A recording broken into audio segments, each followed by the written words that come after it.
ములక్కాయ టమాటాకి కావలసిన పదార్థాలు: పచ్చిమిర్చి, ఉల్లిపాయ, కరివేపాకు, కొత్తిమీర, పుదీనా, మెంతికూర, ములక్కాయలు, టమాటాలు. ఒక కడాయి వేడయ్యాక నూనె పోసాను. ఆ తర్వాత పోపు దినుసులు, పచ్చిమిర్చి వేసా. అది కొంచెం గోలాక ఉల్లిపాయ, ఒక చిన్న సైజు ఉల్లిపాయ,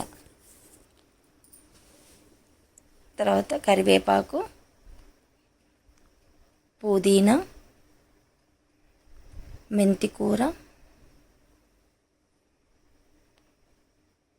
వేసి కొంచెం కలిపాను. కొంచెం సాల్ట్ వేసా.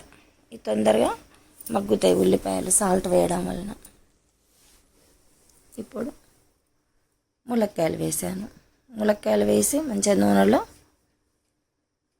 మగ్గనివ్వాలి. ఆ తర్వాత కొంచెం పసుపు వేసా. పసుపు వేసాక టమాటాలు వేసాను. వేసాక కొంచెం మగ్గడానికి మూత పెట్టేసా. ఒక 5 మినిట్స్ మగ్గాక దీంట్లో కొంచెం సాల్ట్,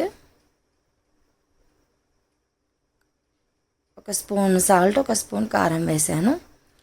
వేసి మంచిగా కలిపి మళ్ళీ ఒక 5 మినిట్స్ మూత పెట్టాలి.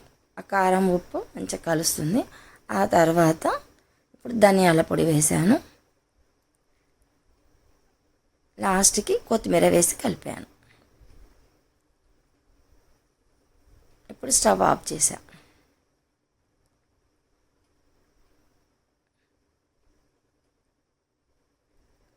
ములక్కాయ టమాటా కర్రీ రెడీ.